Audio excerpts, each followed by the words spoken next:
What's going on, Bulls Nation? Welcome in to CHGO Bulls podcast, presented to you by DraftKings Sportsbook, America's top-rated sportsbook. Download the app and use promo code CHGO when you sign up. I'm Peck. You can follow me on Twitter at Bulls_Peck.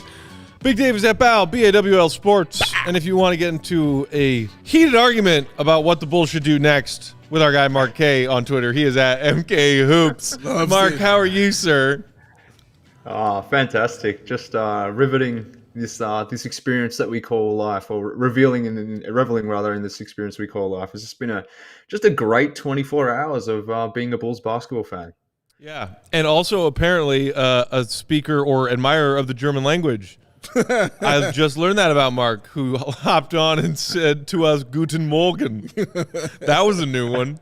He's got a many of them. Do you know any other German than that? I don't know if it's technically German or if this is just Australians adopting German, but isn't Scheisenhausen a German word? That's probably the only other German I know, but okay. Yeah, no, nothing else. Lauren shrugged and gave that a maybe? Maybe it counts? Okay. Oh, man, look who's here. It's our buddy Jimmy in the comments who's watching from O'Hare. Hey. Must mean he's about ready to take off on his flight back home to the UK. Jimmy! Love you, Jimmy. Hope you had a great time. Sorry the Bulls couldn't get one more W for you last night. It's mostly your fault, I'm going to assume. Joey, can you get that for me, please? I'm glad you brought up Jimmy. Shout out. There it is. Oh. Look at Jimmy. Oh, wow. Look at him with the great Joakim Noah. Oh, man. Now, in the pregame, Mark, I don't know if you saw this. When Jimmy was here, I asked Matt, how would you feel if Jimmy got a picture with Joakim Noah? And Matt said, well, probably, I can't really remember, but it was along the lines of, I'll tell him he's tacky and I hate him. No, what but I I'll said be happy for him. Don't you dare. And then I reflected for a couple seconds, and I said, you know what? Jimmy's a cool guy. I'd be happy for him. That sounded cool. Go back and check the tape. No, I'm not saying that's wrong. That's what I said. I'm not saying that's saying you're wrong. I'm just saying that sounds more cool and calm. You're like, at the moment, it sounded a little more broken and hurtful that would happen, but you'll be okay with it. You know, this one sounds like, yeah. I mean, when Jimmy DM'd me that pic last night, and then I showed it, I was broken. Yes. Still broken today. It hurt a little bit. But that doesn't mean I'm not also happy for him. We are definitely happy for you, man. I'm ecstatic for you. I hope it happens for us tomorrow at the CHGO Bulls takeover that I'm sure everybody will be at. Be happy to see y'all hanging out with us pregame at Crossroads. Follow us over on the bus. Get us over at the game sitting in 300 section, getting all the vibes from us and the rest of the CHGO crew. Yeah. Joey going to be there. You're going to be there too, Joey, right? Everybody's going to be there, man. It's going to be a great time. I know that Joakim will not be there, though. How do you know? Because I can't remember who, but somebody on Twitter on the Bulls beat mentioned catching up with Joe, and he said that he was ducking out at halftime of last night's game to catch a flight back over to go to the World Cup final. Damn. That has to suck. Like your favorite guy going to see your favorite sport. Yeah. You can't see him. All of that sucked. Except for the part where I am genuinely happy for Jimmy, who got to meet Joakim Noah. Yes, this is true. Very happy for you, sir. Also, there's a wink in there, but even just watching Joakim and Tibbs exchange a couple of jabs and jokes with each other last night before the game, and seeing them hug, put some warm and fuzzies in my heart. Yeah, man, down in my gut. Just seeing him hanging out, with Charles Oakley. You know what I'm saying, in the stands. Like, all that was really cool. All that was cool, man. I'm glad and happy for you, though, Jimmy, man. Like, honestly, that was amazing watching your progression on Twitter. Mark K just gave him the FOMO and probably gave him a little more excitement about coming up here as well in a few months, man. March is not that far away. Yeah. It's going to be March before we know it. It's on the way, Mark K. Mark is going to be sitting in a chair right here. Mm-hmm. I can't wait. And look, I'll be frank with you. I was following Jimmy's crusade through Chicago. I was looking at his Twitter feed, all the stuff that he was sort of sharing and those sorts of things. And I'm like, man, this dude is having the time of his life. And if my experience could even be half of what he's had, it's going to be like complete bucket list item. But I was very jealous of what he was doing. But like I said, if my trip can be anything similar to his, I'll be a very happy and fortunate boy. Aiden in the comments saying it's going to be Mark's March. March of Mark. Although you got to change your tune on this. I've seen you mention this on Twitter a couple times. You're prejudging Chicago's deep dish style pizza before ever having tried it. Jimmy tried it and was like, oh, yeah, this is great. Mm-hmm. So I don't know if you're going to at least give it a chance when you get here. Leave but your judgments at home. Listen to Jimmy, Mark. Listen to Jimmy. I mean, you got to get the full experience. It looks like filth. Like, let's be real. It looks like just a complete slop of sauce and maybe pastry underneath. That's what it looks disgusting. Oh, will I try it? Maybe, but it looks disgusting. At least can we at least agree on that? No, we cannot. We cannot agree on that. No, nope. It is absolutely amazing. It is absolutely. Joey, do you think it looks disgusting? No, I used to think it did not look like it. When I was a child, I was like, I'm not eating that. But now, like, I like deep dish. But I like, yes, I do. I agree. If you put that in front of like a kid, like a 6-year-old kid, I think they're like, no, I'm not eating that. Okay. What the hell is that? Wait, I don't know what you're talking about. Me and my siblings lived on deep dish pizza when we were kids. Hate deep dish pizza? Carm, Lawrence, Casey, anybody hate deep dish? Everybody likes it. Sorry, Marquez. I'm sorry. Everybody likes it, man. I mean, I'm happy to go out with you guys, and maybe we can have a deep dish or whatever it might be, and then I can try that piece of slop. But you know what? You can just eat tavern style because it's excellent too, and it's honestly what Chicagoans get him a eat Jack's more frozen frequently. because he's talking crazy. I'm tossing him a Jack's. We're all gonna go to Dave's. We're gonna cook a Jack's on his pizzazz. Jack's on the it's gonna be great. Baby. Get you a $3 holla. Oh my goodness.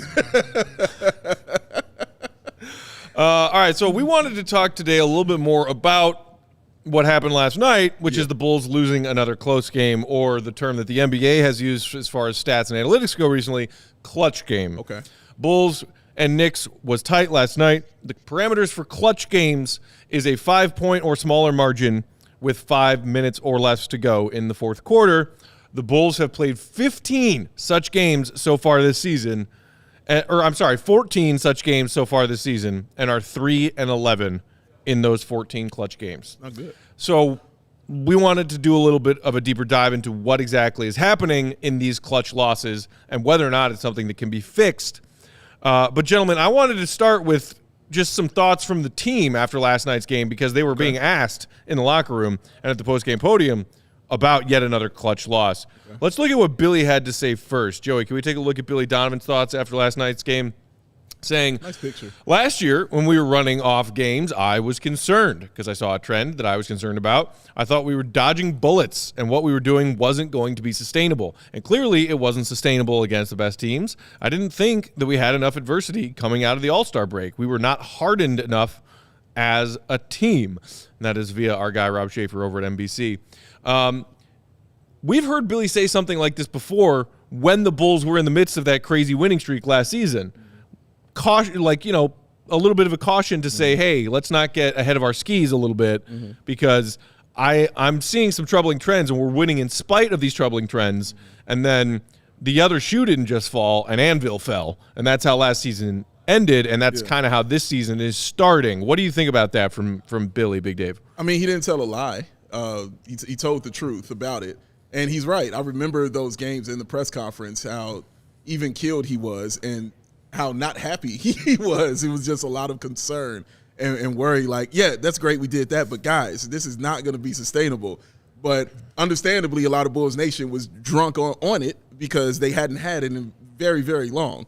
Like they say, when you're in the desert, you know what I mean, somebody throws you some water, it's going to taste like Fiji, all right? So it's going to be amazing. So they were going crazy, and I don't commend them for that, but Billy Donovan tried to caution everyone to do that. And then, like you said, the anvil dropped. Not a shoe, but an actual anvil. And it feels like the anvil is still on them. So I hear what he's saying about last year, but what are we going to do now, I guess, is the question I have, because Billy is raising the points. But what is the actual solutions is where I'm at with it right now, Mark. Right.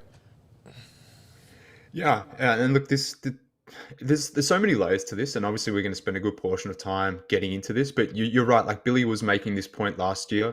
He was making this point when Lonzo and Caruso were healthy, and this is something that gets lost in the whole Lonzo conversation. But the Bulls' defense was already slipping when Lonzo was playing. They were top 5 at one point. They slid to top 10. And then the game before Lonzo went out last season, the Bulls were already down to 17th in defensive rating. So to Billy's point, like, things started to come down. And maybe it got masked a little bit last season by the fact that the Bulls won a lot of games in the clutch on the back of, DeMar DeRozan heroics. I mean, the two games that stand out straight from the top of mind are those back-to-back buzzers or game winners that he had against the Wizards and the Pacers over the New Year's break. Like, the Bulls won 46 games last year. If those shots don't fall, the Bulls are 44-38, and a 44-38 record last year puts you in the play-in.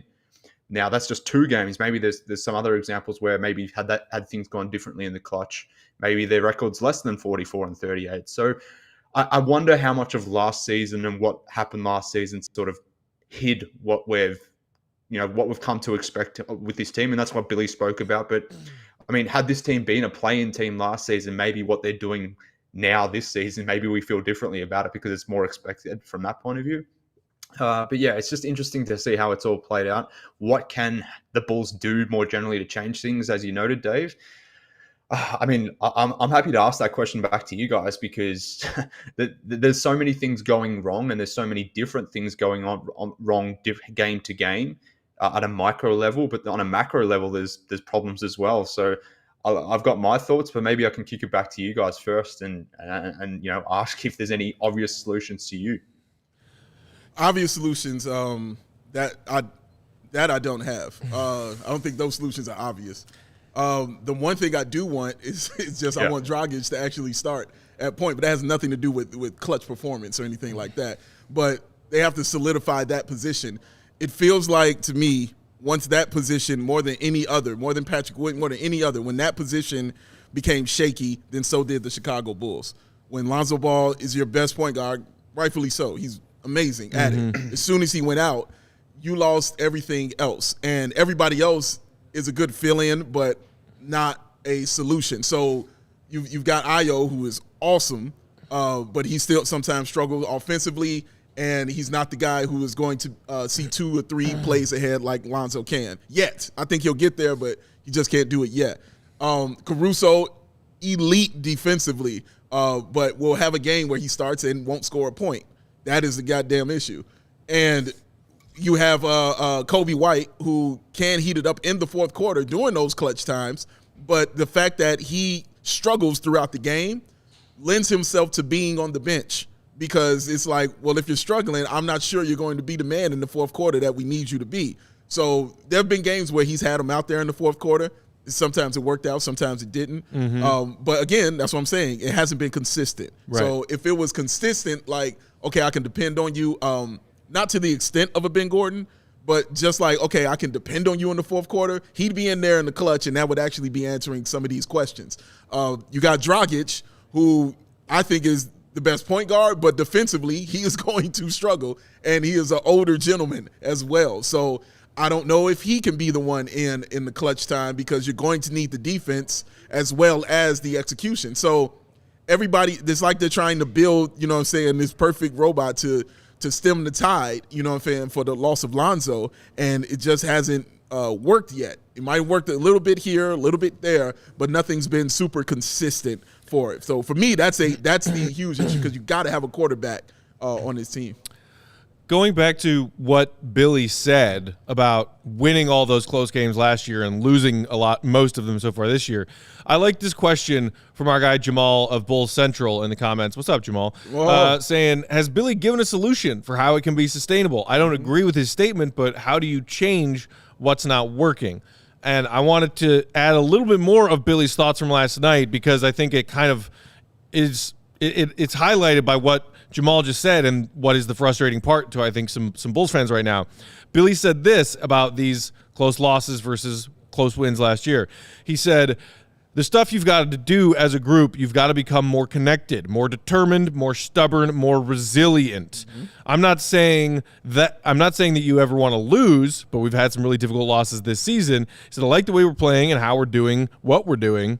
I think there's been positives. I do see us playing better against some of the better teams, but there's been other issues. So to wade through all the bull crap and just, political talk. Thank you. I think what he's trying to say is we need to endure stuff like this because it will bring us together and harden us and then give us that experience to then do better when put in the same situation moving forward. Okay. But even still, the way he finishes that thought about, well, there are still some issues. Yeah. Even if we're just enduring all these close losses and it's hardening us and bringing us together as a group, okay, then what? Yeah. That's the part that I think Bulls fans are frustrated with right now. Yeah, and the hardening and bringing it together is cool.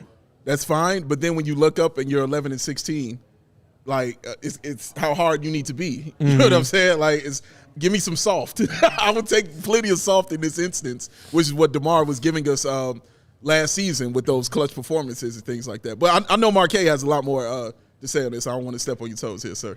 Yeah. Well, look, I'm glad we're spending an entire podcast to discuss this, because this is a topic that requires more than a 5-minute conversation. And particularly like after yesterday's game, I wasn't at my best yesterday after yesterday's show. Let's be clear. That loss really that hit me, that loss. So I wasn't. I mean, I'm a trash podcaster more generally, but yesterday I was even worse. But I think why I'm looking forward to this conversation is it's so multi-layered and there's so many different things happening. Like yesterday against the Knicks, for example, for me at least, like the crucial elements of that overtime period were giving up offensive rebounds. The Bulls gave up at least 2, potentially 3 key offensive rebounds in that stretch, which was very different to what was happening in the Hawks game, for example, which was very different to why the clutch game against the Wizards the other week, where they were turning the ball over, a numerous amount of times, which was very different to being in a clutch situation to the Orlando Magic. So what's actually happening in these clutch moments is different game to game. But I guess the first question I have is, why are these games even in the clutch scenario to be, in the first place? So like, take the Orlando Magic game. Like, why is that a clutch game? And what I'm getting from Billy Donovan's comments here is not necessarily like the issues that are happening in clutch, but like, why are we in clutch scenarios with those specific teams? So like, against the Magic, you just shouldn't be in a clutch moment against that team. Like, what are you doing in quarters 1, 2, and 3, or even quarters 4 to ensure that is the case, I guess? So that's my first issue. Look, why are these games even at the point that they are? And then when you get to that clutch moment, I mean, what is happening ultimately? But like, in terms of the numbers, we've got a comment in here from like Michael Henneman asking me, like, it starts with defense. But in terms of like defense in the clutch, the Bulls defense is allowing 111 points per 100 possessions, which is pretty much the exact same amount that they're allowing over the course of the game. So it's not really their defense that is problematic in the clutch. Like, the defense is fine. 111 points per 100 possessions gets you in the top 10. So that's fine. It's their offense. That's the real root cause problem. I mean, they're from an offensive standpoint, more generally this season, the Bulls are not good. Like, they're 20th in offense this season. In terms of clutch, they're averaging 102 points per 100 possessions, which is really, really freaking bad. Like, I mean, on the season, they're averaging just a shade under 111 points per 100 possessions on offense. That goes down to 102 in the clutch. So clearly the issues are on offense. So then, like, once we've established that, now we can start breaking down, like, okay, what's the issues on offense, which again, we can get into now. But that's my general high level thought is, one, why are we even in the clutch scenarios against these certain teams? Like, we shouldn't be. And then when we are, like, why is the offense stalling? Like, these are the fundamental questions that we need to explore, that the team needs to explore, all those sorts of things. And I think most importantly, your point about it's something different that's happening each night. The Bulls find a way to lose these close games.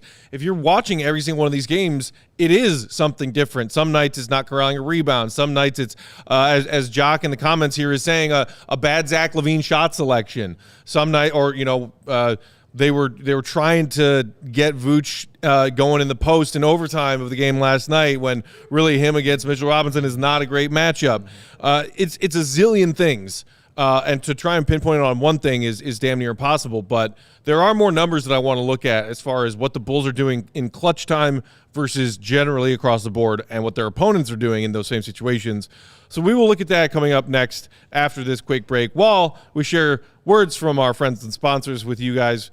Do us a solid and hit that thumbs up button if you're watching live along on YouTube. Helps us out a lot. Mm-hmm. Big day. What? Who's today's show brought to our Bulls Nation members by? Joey knows. Is it somebody who never understood? It's somebody who never never understood. They ain't get it, man. Doesn't make any sense. Don't make any sense, man. Calm down, Joey. Calm down. Don't make any sense, man. Shady Rays don't understand why you got to spend so much money on some sunglasses. Why? They don't get it. So they set out to change those kind of things. They said, we're going to give you the same premium polarized shades featuring that world-class optical clarity, sustainable durability, and styles catered to everyone and every lifestyle. We're going to give all that to you at an amazing, amazing price, along with amazing protection programs called the Matte Pack Lost and Broken Replacements. Hat thrown, glasses on them, broken. Day one, get replaced. They spoken. Shady Rays. That's who's gonna fix it. Tough man, lost glasses. Like that. Oh, broken no. down. Oh no. 200,000 5-star reviews. That's what Shady Rays has from their customers. They love their glasses and they love the price that they're paying. And free returns and exchanges, y'all. You either love the shades at Shady Rays or they will pay to ship them back to Shady Rays. That's it. You either like it, you love it, or you don't. And they gonna gotcha. So, exclusive for our listeners out there, Shady Rays is running their deepest deal of the season. Use that code CHGO for 50% off of 2 or more pairs at ShadyRays.com. That is a buy one or get one free. What they call that, pack? BOGO. BOGO for the low. A 54 for sure. Redeem only at ShadyRays.com, where you can buy all their newest and best shades, because it's Shady Rays, where the Rays are oh so damn shady. And what the hell happened to the sun in Chicago? The sun ain't been out in weeks. What the hell, man? Mid-December, man. We ain't going to see the like sun it. again until March. I don't like it. Welcome to the Thunderdome. Chicago from December to March, baby. We have arrived. You mean when Sunshine Mark shows up? Is that what it is? Okay. Hey, that's what I'm going to cross my fingers for. All right. I'm talking like, outdoor patios, beer gardens, barbecue, that kind of weather. I want that weather. I want that early spring when Mark shows up. That's right. That salmon burger weather. Yeah.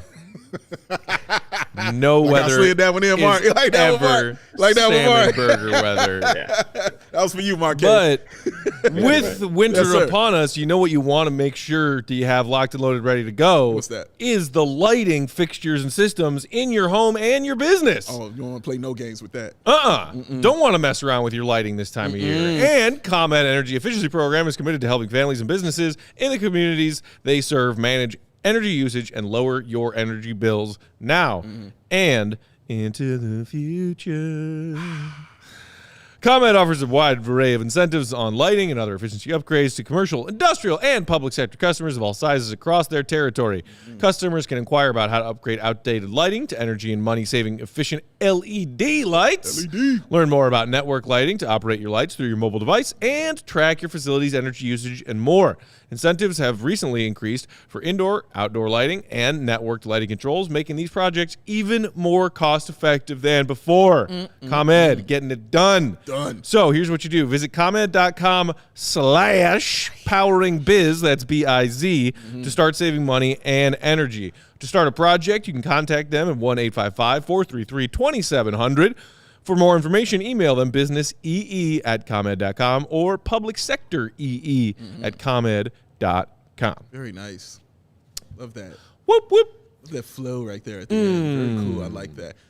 Before you get into your numbers, Yes, I wanted to please. come back to what Marquet was asking as far as his first question. Why are they even getting in these situations? I think one more thing was left out of there, and that's teams are having career times against the Chicago Bulls. We saw it yesterday with the Knicks. They don't shoot threes. That's just not what they do. They don't shoot them well. But they came to Chicago, and they damn sure did. I believe, 19 threes that they hit? 50-something% or something like that? 18 at 53, 54%. Insane. Yeah. Absolutely insane. That has been occurring all season long. That's been a common theme of them. I'm not saying, the Bulls are a part of that, getting off to those slow starts and, like Marquet said, trying to come back and do it like that. But these teams are getting off to astronomical start. Like, dude, that Wendell Carter Jr., again, got off to an incredible, what do you have, 17, including a buzzer beater from half court. You know what I'm saying? Like, these things are happening. And Boston Celtics, remember, was ridiculous numbers against the Chicago Bulls to start the game. Like, these teams are coming out here, and I don't know why, but they're finding their rhythm early against the Bulls. No matter how good their defense has been on these teams, these shots are just going down for some damn reason. So I think that's a part of it as well. Yeah, I think that's all, good and valid points. But I think Rob Schaefer who had the article earlier in the week about how the Bulls the Bulls defense in the first half is much worse compared to their defense in second half. So that tracks from that point of view. But like from a pure attempts point of view, the Bulls aren't giving up a lot of threes. Like they're probably mid-pack in that range. They give up about 34, 35 threes a game. But the percentage that these teams do shoot is like 37%, 37.5%, which is like bottom five. So it's not like they're giving up a ton. It's not like they're giving up like 40 threes a game like some teams are. But the threes that they do give up, for whatever reason, teams are knocking them down. Now, some of that's fluke, some of that's defense. But yeah, I don't know. It's tough to understand. But like I said, more generally, the defense has been solid this season. So my main concern is on offense. And let's get into that because that is the source of problems. I've got some numbers here that I want to share as well. But Matthew, I believe you've got some more general team-wide numbers that you want to populate as well. Indeed. Because some of what the Bulls are doing in these clutch minutes is a lot worse than how they fare across the board. And some of them are about the same or better. So when you're trying to figure out, what is it, what element of the game are the Bulls doing poorly that might be causing them to lose all these close games? So, for example, the Bulls, four factors. You got effective field goal percentage, free throw attempt rate, turnover percentage, and offensive rebounding percentage. Gotcha. Of those, the Bulls actually are doing better at limiting their turnovers in their clutch minutes than across their entire games, which is probably surprising to some Bulls fans because you feel like they have costly turnovers at very inopportune times. But their turnover rate across the board is 14.3, 12th in the NBA. It's even better in clutch minutes, 9.4. They trim that down to 8th in the NBA. However, then you get to other categories like basically shooting basketballs, a.k.a. effective field goal percentage.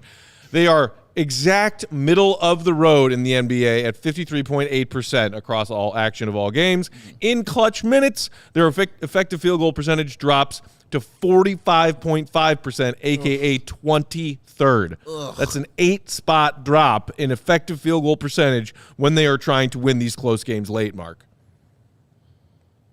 Yeah, and that's exactly what I'm speaking about. And the reason for that is it's multi-layered again. Like think about this team and the roster construction. So you've obviously got DeMar. He's leading the offense in the fourth quarter. You got Vucin and Levine next to him. I can get in those numbers in a second. But beyond those guys, the two guys that you're next putting out, and Dave, you spoke about this before, like it kind of feels like Billy on a game-to-game basis is sort of guessing or picking and choosing as to who is best next to these three guys on a game-to-game basis. It's not like an obvious, this is my five-man closing lineup. Like last season, we knew what the Bulls' best five-man closing lineup was. It was the big three plus Caruso and Lonzo. Obviously, we didn't get to see a lot of it because of Caruso and Lonzo's injuries, but we knew going into the season and in the season what the best closing five was. This season, I have no idea what the best closing five is because seemingly on a game-to-game basis, it changes. Some games you need Caruso, some games you need Pat, like we saw last night. They're your closing two. We've seen other games where Kobe's closed, Dragic is closed. Like it's changing. Derrick Jones Jr. closed against the Hawks the other night. So Billy is searching for lineups more generally. But in terms of like what the players are doing, and to speak about that field goal percentage that you spoke about there, Matt, like DeRozan is shooting 44% in clutch situations, which is not great. But your field goal percentage is generally going to come down in clutch situations more naturally. But like he's delivering 44%, 21 of 48 field goal attempts. Like that's a good conversion rate. But for Vooch and for Zach, Vooch is shooting 36% in clutch situations. Zach is shooting 28% in clutch situations. Those three guys are obviously taking the bulk of your clutch offense. So when two of those three are not necessarily delivering from that point, naturally your field goal percentage in those situations are going to come down. But what's really interesting in this, like the majority of shots that Vooch and Levine are taking in clutch situations are threes, which I'm not against, but Zach has been 2 from 17 in clutch situations on threes. Like that's like less than 12%. Vooch is 5 of 13 on threes in clutch situations, which is pretty good. I'll take that because that's basically 39%. But on 2-point percentage in clutch situations, Vooch is shooting like 30%. Which is odd because on the season, he's shooting 57% on 2-pointers, which is a career high. So I guess we can point this thing in multiple directions, but essentially Vooch and Levine are not delivering in the clutch. They're taking up a good portion of offense in the clutch, but they're not delivering at the same rate DeMar is, which is why Billy ultimately goes to ISO DeMar ball, because that's seemingly all that works in those clutch scenarios. So, like I said, it's multifaceted, multi-layered. They're all connected, but that's seemingly part of the problem, that you're just not getting enough from your big three right now. And that's interesting, because I'm wondering who do you think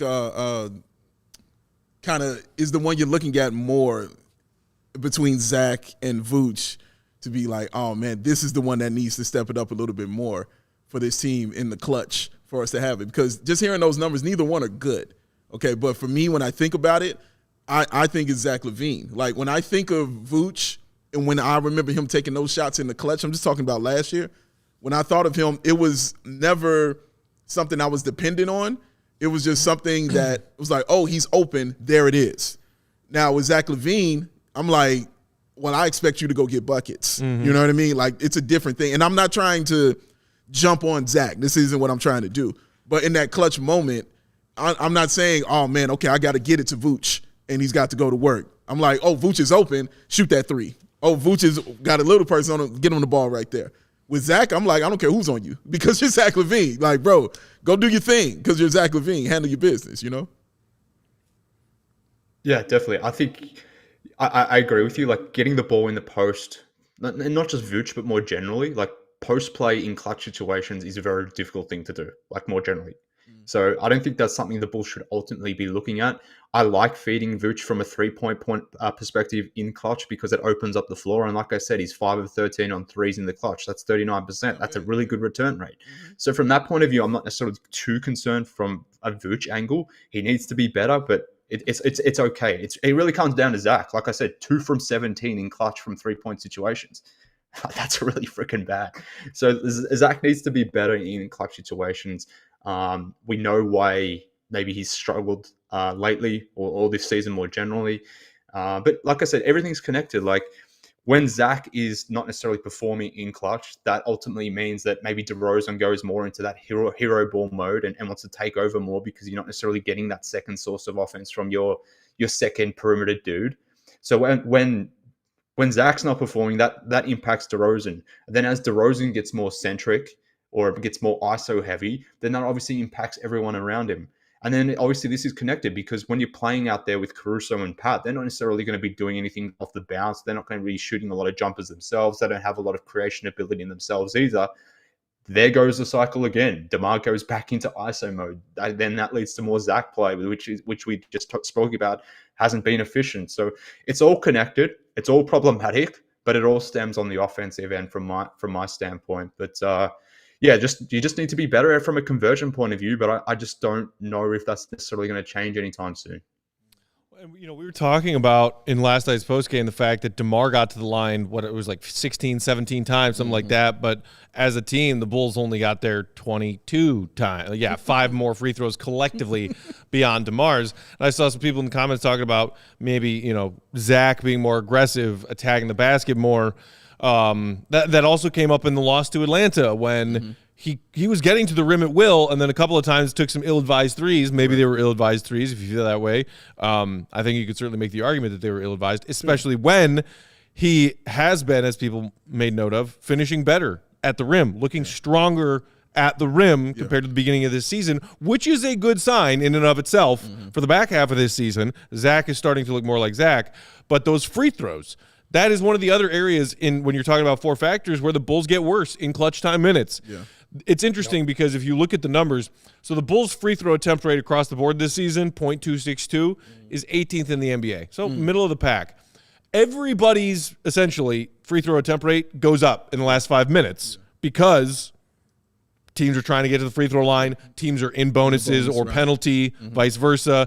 So the Bulls goes up. Their free throw attempt rate goes up in the clutch moments to .382 from .262, but their ranking drops from 18 to 22nd because other teams are better at getting to the line more in those last 5 minutes than the Bulls are. That's interesting. And I said this in the takeaways when I wrote the takeaways after the Atlanta game. Zach LaVine's only been to the line for double-digit free throws in a game one time this season. And that was against Indiana. And to your point, he went 10 of 12. But in that game, 28 points was also 6 of 8 from the three-point line. I don't find that to be a coincidence. You know what I'm saying? When the shooter sees a ball going through and he knows he's getting these calls and he's getting comfortable, well, boom, it's time to shoot the basketball. Yeah, it's definitely a thing. I don't know why. And this isn't new this year. It's been since he's been here. He doesn't get those calls. He goes to the bucket. So I can't sit here and agree with somebody saying he doesn't go to the bucket. Dude, he goes to the bucket. He does not get those calls. Like for some reason or another, he really doesn't get them. And Jock in the comments pointing out that finally, as a made the All-Star team last year player, last season, Zach finally started to get some of those calls. Remember it well. Drawing contact at the rim, getting to the free throw line more. And for whatever reason, this season, or at least the first 20-some games this season, that respect from NBA officials has disappeared again. Out the window. Which is unfortunate. Yeah, and look, on the free throw thing, in clutch scenarios, DeMar DeRozan is 29 from 31 from the free throw line, 94%. It's ridiculous. He has 31 attempts by himself. The next highest from an individual player in terms of free throw attempts in the clutch is Vooch. Guess what that number is? 4? Hint, it's not high. I know he missed 2 in that game that they lost. I'm gonna stick with 4. 4? Is it 2 of 4? It's 3 of 5. Very close. We're off by 1. By 1. That's sick. DeRozan has 31 free throw attempts in the clutch. Vooch is second with 5 free throw attempts. Patrick Williams is third with 4 free throw attempts. Zach is then third with 3 free throw attempts. So to your point, Matt, the Bulls, from a team perspective, get to the free throw line more in clutch than what they do throughout the game. That's all coming through DeMar, doing DeMar things. The rest of the team just aren't getting to the free throw line at all. Now, some of that we should expect because a lot of this team just can't get to the free throw line. Like Vooch has never been a free throw guy. No. The rest of the guys aren't guys that are going to put the ball on the ground and get to the... Like how many times have we seen Caruso, Pat, Kobe, whoever it might be, consistently put the ball on the ground and get to the bucket? It doesn't happen often. They can't create that advantage themselves. So we shouldn't expect those guys to necessarily generate free throws more generally, let alone in the clutch. But it really needs to come from Zach because he's the one guy beyond DeMar who can put the ball on the ground, who can get to the rim, who should be able to sort of generate these free throws. But across the season, more generally, he hasn't been able to do that. And as I just noted in the clutch, he certainly hasn't done that. So it does come back a lot to Zach. But I don't know what his problem is at the moment. Maybe it's the knee, maybe it's whatever. I don't know. But ultimately, he's not delivering in the clutch. And like I said, when he's not delivering, it puts more of a burden on the other guys. Right. And when those other guys aren't delivering, then DeMar goes into hero ball. And then you get left with what we're seeing, which is very DeMar-centric offense, which I understand why people don't like watching or don't think is effective. But based on everything that is occurring right now, that is your best source of offense. So I don't know, maybe DeMar does need to share the ball more, but at the same time, these other guys need to be responsible and do what they need to do. And if they don't, then DeMar should continue to shoot the freaking ball because he's their most efficient offense. Yeah, like no hesitation at all. And that's so interesting, like what he said, like Vooch not even being a free throw guy. And Vooch has as many games as Zach does as far as double-digit attempts. They say both have 1. You know what I mean? Vooch had 12 one game. Zach had 10 another game. Both of them have that same, and Vooch hasn't had a free throw in his last 2 games. Like it's not something he does. Like it's something wrong with that. It's something truly wrong with that. That he is even Zach. That's mind blowing to me what you just read, Mark K. That Zach wasn't even in the top 3 free throws during that time. That is crazy to me. This is the dude. You know what I'm saying? Like he is supposed to be the one getting those calls, and I'm not putting this on Zach because again, he's going to the line. I mean, he's going to the paint. He's getting beat up. I've seen him games where he's had to show them his scratches. He's like, dude, I'm light skinned. I'm turning red right here, bro. Like I didn't walk in like this, bro. You know what I'm saying? Like he's shown them this. That's why it gets frustrating to me because I'm watching him do this shit and I'm watching him try and I'm watching him go in there on 3 people and still coming out with nothing. And then the very next play down, I watched DeMar get the call. You know what I mean? Like that happened in the Knicks game. Last night. Yes, it happened in the Knicks game. We watched it happen. And I'm like, that has to be demoralizing for a guy like Zach LaVine who feels like, to me, Mark K, like a rhythm guy. Like if you're continually putting him outside of his rhythm, then he's going to struggle. Yeah, I mean, there's a play that sticks into my mind when he did drive. He clearly got fouled, and because he thought he fouled, he threw up the shot, expecting to get free throws. They didn't call it. They didn't obviously call it. Didn't get free throws, and that counts as a missed field goal attempt ultimately. But to that point as well, like Zach is taking more threes than twos in clutch, which maybe that should be the case because Zach's a fantastic 3-point shooter. But like I said before, he's only made 2 of 17 from the 3-point line. But when he has taken twos in the clutch, he's 6 of 12, which is 50%, obviously. So when he gets to those 2-point shots, some of those being at rim, he has been efficient. And more lately, like even against the Knicks game yesterday, I think he was 6 of 7 or 7 of 8 at the rim. So slowly but surely, his frequency and his efficiency at rim is improving. His 2-point percentage in clutch scenarios is healthy. He's just leaning on the 3 ball more than he is on the 2-point shot. Now, maybe that's part of the reason is, like you said, Dave, maybe because he's not getting those calls. There's more of a propensity to resort to that 3-point shot. Yeah. But I don't know. Like I said, it's multi-layered. There's multiple things happening here that is influencing this scenario. And it's not just one thing. So boiling it down to one thing is just not possible. And if you do that, you're overlooking a lot of different things. Correct. Very true. I've got a few more numbers that I want us to look at as far as Bulls in clutch time this season. We looked at the Bulls 4 factors. There are a couple of the Bulls opponents' 4 factors that I think are also fairly illuminating. Okay. So we will do that coming up next. But first, Big Dave. Mm-hmm. I saw somebody walking down the street on my way to the office today. Okay. Carrying a set of golf clubs behind their back. Interesting. Yeah. During I was like, snowstorm. It was actively snowing. Okay. And I was like, you know what? Respect. Yeah. I wonder if they are the type of person who was like, hey, I got all the things I need. I don't care if it's snowing. I'm going golfing. Welcome to Chicago. Truly. Well, I know one thing he didn't have with him. What did he not have? That was that beer sleeve. He didn't have that with him, did he? No, he did not. Why? Because he did not go to Pins and Aces. And he should. So listen up. Don't be like this person. Be cooler. Get your Pins and Aces stuff, man. The official golf apparel partner of CHGO. And you know, if Will Thrill was here right now, I'll be telling him, you know, how amazing he's going to look in that gear when he's out there on the links doing his thing. Because they make those amazing polos, those hats, those golf bags, and of course, as I just mentioned, the beer sleeve. Ladies and gentlemen, innovative product that allows you to store 7 of them things right inside your golf bag and keep your drinks cold the entire round. Unless you're Matt Peck, it's not going to last the entire round. They're going to be up out of there, baby, but they'll still be frosty cold. If I got 2 beer sleeves, I'm ready to go. You'll be ready to go. Got you. Check out pinsandaces.com and use the code CHGO to receive 15% off your first order and get yourself some free shipping. That's pinsandaces.com, because when you look good, you play good, and when you play good, it's all good. Pins and Aces.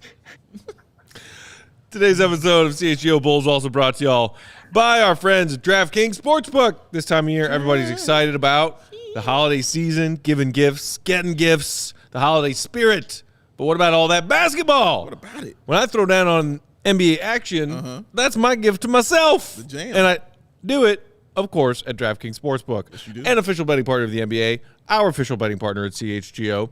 New customers can bet just $5 on any NBA money line to win $150 in free bets. Take a team that's a 12.5-point favorite that night because they're playing Orlando or they're playing somebody crummy. Although Orlando's been hot recently. Crazy. They won 4 or 5 straight? Crazy. Markelle Fultz got a point guard back. Yeah, that happened. Pick the biggest spread you can find and just bet the money line on the favorite to win. Yeah. And if they just take care of business, you get $150 of free bets. It's an incredible deal for new members. Plus, everyone can have fun combining those multiple bets for bigger payouts with the DraftKings Sportsbook. Stepped up same game parlay. Boosted odds when you throw things together. Boards, points, 3-pointers. It's a lot of fun, and it pays out big. It does. So download that app now to get in on the holiday hoops action. Sign up with promo code CHGO to get that incredible deal of $150 in free bets if your bet on a $5 money line hits. Promo code CHGO. We are so close to the Christmas Day slate of NBA action. So close. Although bad bummer news today, not for the Bulls but for the NBA at large. Steph Curry, with that weird shoulder injury he got last night, they're saying he's going to be out at least a couple weeks, maybe a few weeks. Sucks, man. definitely puts a damper on that. Who are the Warriors playing? They're part of the Christmas Day slate, aren't No they? surgery for Curry, though, which No is good. surgery I did see, which is good. Is it Boston that they're playing? Who are they playing? Mark, I thought it can was you Grizzlies. recall? Got it. thought it was Warriors versus Grizzlies. Ooh. So instead of Steph versus Ja, it's just Dang.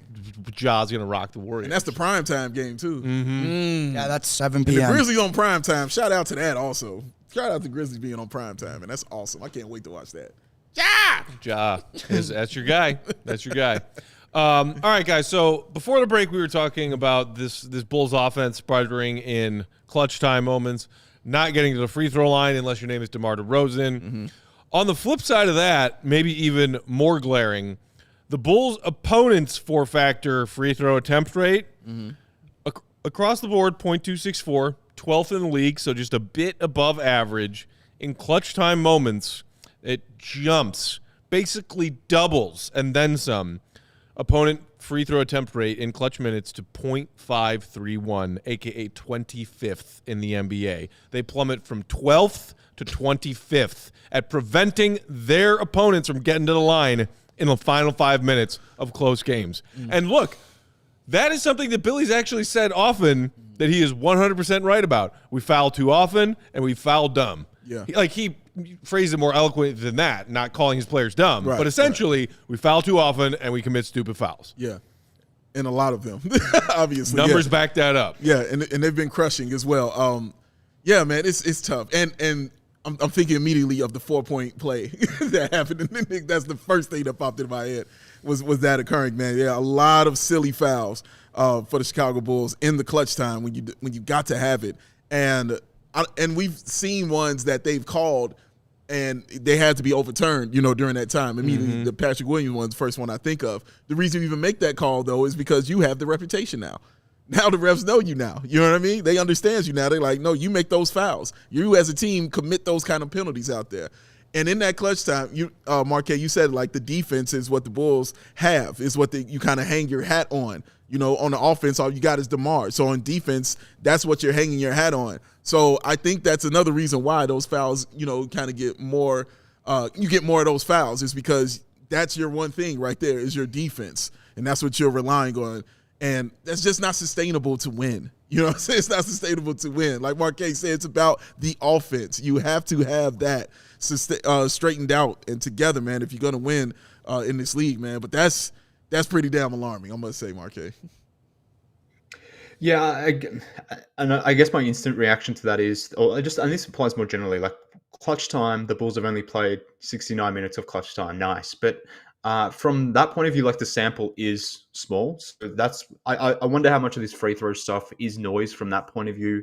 And that's the positive here, right? Like they've only played 14 games in the clutch. There's some teams that have played 20 games in the clutch. One of those teams is like the Mavericks, if I'm looking at the numbers correctly. They've played 19 games in the clutch. They've played more minutes in the clutch. Same with the Clippers. So from a pure games point of view, like it's not like the Bulls are playing more clutch games than the others. So the sample can be swayed certain ways. Now, from that point of view, that's a good thing from my perspective, because then you can clean up this free throw thing, like Zach's 3-point shooting in the clutch. That can quickly change, assuming you get more opportunities in the clutch and things start to break a little bit more evenly. But like, this is the strange thing from my point of view. Like, and this is what I said this on postgame yesterday. Like, the Bulls are 3-11 in clutch scenarios. They've played 14 games in clutch scenarios, 3-11. Like, I'm not asking the Bulls to be elite in the clutch like the Brooklyn Nets have been. Like, the Nets are 10-3 in clutch scenarios. But like, you just be average in clutch scenarios. The Sixers are 7-7 in clutch. Like, that's all I'm asking for. The frickin' Houston Rockets, one of the worst teams in basketball, are 7-7 in the clutch. So I had a lot of people coming in my comments yesterday on Twitter saying bad teams don't perform in the clutch. And the fact that the Bulls are bad, this is why they're losing games in the clutch. And my response to that is, no.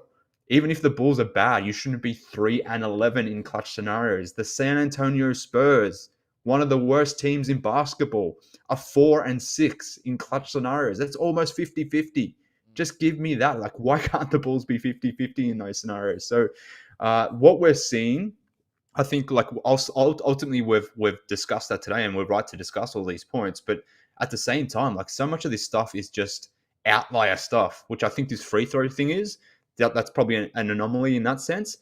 But more generally, like to only have 3 wins from 14 clutch games, it's just bizarre and it's odd. So I wonder how much noise there are in these numbers more generally.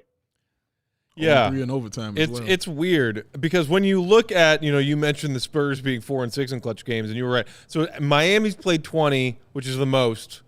Dallas has played 19, which is the second most. The Bulls are kind of in the middle, having played 14.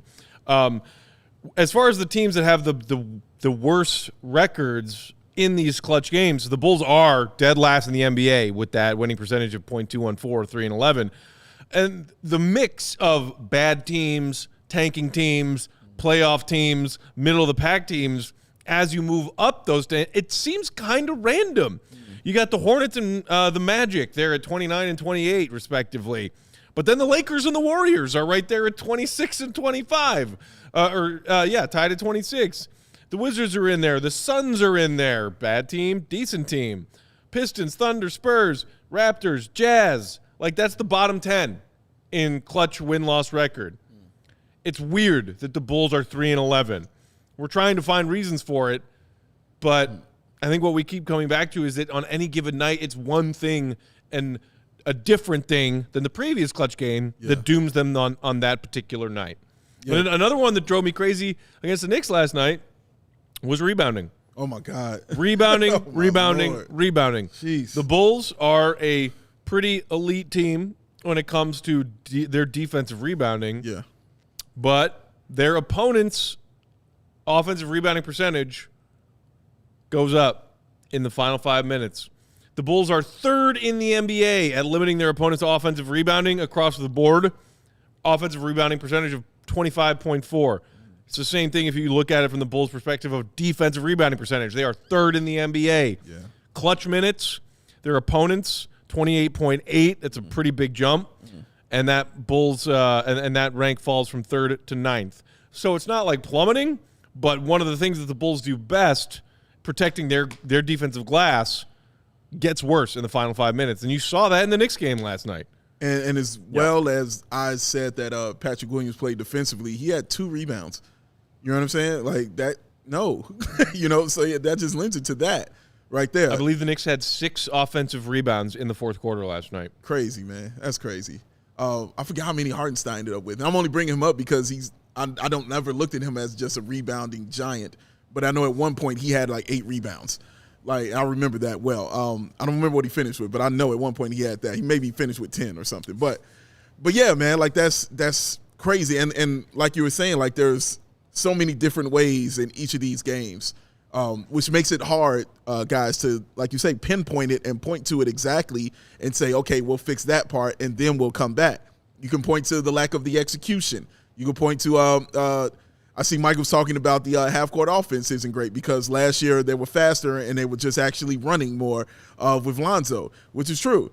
But you can point to that as well this year, but that's part of it as well. Like, it's a whole smorgasbord of it, you know what I'm saying, of trash and badness. And you can point to the fouls. You can point to the steal. Like, you can point to so many things, man. But for me, and this is what me and Marquez are definitely agreeing on this one, it's the offense, man. It's the damn offense. The buckets have to be gotten. All of that is null and void if you're getting buckets. And that's why DeMar DeRozan and what he was doing last year was so important. Because it wasn't like they were world-beating in these categories either last year. But DeMar DeRozan was world-beating in the category of clutch and getting those buckets and getting them those wins. Who's coming with him? That's the question. Who's coming with DeMar DeRozan? Who's coming with me, man? Who's coming with DeMar, man? And that's why I'm at. That's why I am. That's why I'm at, Marquez. Go ahead. I'm sorry. Go ahead. Yeah, and look, something that I always say is the court is connected, or the both sides of the court is connected. Like, sometimes your best defense is your offense. And the fact that the Bulls' defense has been as good as it has been, despite their offense being so bad, is kind of testament to the Bulls' defense. And I wish I could remember the person who mentioned this to me on Twitter yesterday, but he had a really good point that the fact that the Bulls from a net rating point of view and a point differential point of view, are effectively flat, despite their 3-point disparity. And despite the fact that their point differential is what it is with the 3-point shooting issue, and their defense is what it is with despite their offense being so bad, that is really commendable about how Billy is sort of, and the team more generally is approaching defense. But the offense remains the problem, and I think the issues that the team has over 48 minutes on offense, it just gets heightened in that final 5 minutes or whatever the clutch situation is. So, I mentioned this before, that I keep coming back to the roster construction. This offense is inherently limited by the lack of 3-point shooting. That isn't going away. It just takes away your functional ability to do things on offense. And as we spoke about before, the only other guy beyond DeMar who can put the ball on the ground and do anything is Zach. And Zach has been up and down all season. So when the ball swings to Caruso, when the ball swings to Patrick Williams, if it even goes that way at all, you're swinging the ball to guys who aren't triple threats. Maybe one of those guys like Pat can maybe hit a jumper, but he's not necessarily going to do a lot from a passing or a dribbling standpoint. Caruso, Javonte, these dudes aren't going to be hitting jumpers, but maybe they can do some dribble drive stuff. You just don't have a lot of options. You don't have a lot of versatility. And when one of those two options that you do have in Levine is not necessarily consistently performing, you get where you are in terms of offense. I said it before, the Bulls are 20th in offense. It shouldn't be a surprise that they're really bad in the offense from an offensive standpoint in the clutch, but it is what it is. Just this roster, again, there's only so many ways we can talk about it, but the roster itself is flawed from an offensive standpoint. That gets heightened in clutch, and we are where we are because of it. Lonzo. Bring me Lonzo. I mean, I've just been keeping an eye on these comments. Oh, wow, Terry Crew, thank you for telling us for the 40th time that Levine hasn't had a positive plus-minus in his NBA career. I wasn't sure if I read it correctly the first 39 times. So thank you for putting it in the 40th time. He hasn't had a positive plus-minus in his career. Yes, meanwhile, Caruso is only a negative 0.01 his rookie year, and then every other year he's had a positive, which apparently means something in relation to Zach LaVine in some universe. I want to add one thing. Okay. There's a lot of talk about problems, not a lot of talk about solutions. Correct. They're not many to go around right now, but one thing we haven't hit on. There it is. There it is. Oh, God. There it is, Joseph. Joseph, can you please tell them and show them what the stats are? When you need the shooting, the greatest shooter in the world is what you need worldwide. Look at that as long as you want to look at it, because it ain't going to change, baby. Look at it. Marvel in it. Bask in it. Bathe in it. Drench yourself in the greatness of Matty Legend. Yes, Matthew, you raise your hand, sir. Do you have some? Look at my K. Yes, you can run from the truth, sir. It'll always catch you. It'll always the part catch that gets me is according to our latest model. What the F model are you using? I don't know what that means what either. What we worried about? These are all facts. There are no numbers in that tweet. Oh, it's just you see it's a two-parter. It's a two-parter. If you want me to go get you the second part, I'm going to need part 2. And I will happily show you how they broke everything down. Okay. They didn't just put that up there to be putting that up there. They broke it all down. I also like looking at it. I'm talking. Who is Marcus? Rankings compared to our latest model? Just because you don't know them, just take our word for it. Fine. I will send you the other part, sir, and then you can come up with some other way to go ahead and go and try to shit on this. But it's a fact. Dude. And you got to deal with it because it's a fact. I think that Jimmy is taking home with him 8 kinds of everything from the Madhouse store. But I saw that he posted a picture holding that Matt Thomas jersey. Yes. Not purchasing it. No. Just holding it. Just holding it. Oh, they have those there? What? They have those there? They have one. They have one. They have a Matt Thomas jersey that's still sitting in the Madhouse store, and no one's going to buy it because no one believes that he's the best 3-point shooter of all time. You know who's going to be at the? You know who's going to? Kelly goes in there. She takes pictures with it every time she's at the game. Kelly, if you're going to be there tomorrow, we'd love to have a picture with you with the greatest jersey Careful what you say. Guess who's going to be at the United Center tomorrow? I'm just saying. That's what I'm saying. I'm going to be right there, man. I'm going to be right there. Not Matt Thomas, because they showed his ass the door. They can show it to them all they want. You can go ahead and show them the stats on their 3-point shooting. Show them that. Because the greatest one in the world is at home, and you can use that right about now. The greatest. Joey, show me the Batman graphic again. That got me so charged. Look at it. Look at it. Oh. Joey's made a lot of graphics and a lot of photoshops of various things since we've been doing this in March. That may be the biggest waste of Joey's time I've ever seen. That right there is the biggest waste of Joey's time to date. That is amazing. That is amazing. What a shame. Look at that. It's 6:30. We gotta go. That's sad. Out of time. But I wanted to tell Marquez some more about Matty Legend. What do you? I don't think Mark wants Can I to just say, the fact that Jimmy Butler's number has been besmirched in such a way that Matt Thomas is now linked to 21, it physically makes me sick. Mm-hmm. It makes me sick. Good. I hate it. Yes. End Yes. the Good. show. Good. Mark says end the show. Of all time, Marquez. Everybody, do us a favor, hit that thumbs up button before you head out of here. Appreciate it. Helps us out a lot. Those of you coming to the UC tomorrow, Yes. we'll hopefully see and hang out with as many of you as we can. Some of you, the cool folk, will see you at Crossroads Tavern tomorrow, across the street from our studio here for a little pre-gaming before we head to the UC for Bulls Knicks Part 2. Can't wait. It's going to be a lot of fun. It is. Joey's going to be there. Yes. We're going to be there. Mark, wish you were there. You'll be there in spirit. Definitely. Will, Brazil. Shout out some to more Real. other CHGO crew are going to be here. I'm going to bring some friends of mine. It's going to be a good time. Mark Shannon, I hope you come in. I hope Keep all y'all. it locked on CHGO Sports YouTube. Mark Carmen and Carmen Vitale and our GM Jake Flanagan are on Bears After Dark with a cool guest, Nick Wright, which is that's pretty cool. What? Nick like Wright the is on Nick here? Wright? I think. Damn. It's spelled the same way. Well, that's You can't cool. tease it and then be like, maybe. I'm pretty sure. I hope that means Carm can put Nick Wright in his place and tell him that his take about LeBron being better than Michael Jordan is idiotic once and for all. Well, that sure needs to happen. I'm sure he's heard it several times. I'm sure. Everybody follow Mark on Twitter at MK Hoops. That's Big him. Dave is at BAWL Sports. New Ball and Bull Saturday.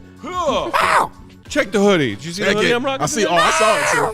I saw it. That's why I was like, "You're broken, but you look amazing." Yeah, I needed this hoodie today. Yes, you to did. lift me out of the gunk. Yes. Follow our producer and our pal Joey Spathis on Twitter at Joey Spathis on Bulls_Pack. We are Bulls CHGO_Bulls. See y'all tomorrow night. No pregame. The pregaming we're doing is going to be a bar across the street. That's right. That's the kind of pregame we're rocking drinking tomorrow. pregame. We will see you guys for postgame after Bulls Knicks. See some of you at the UC. Until then, see Red be good. Peace.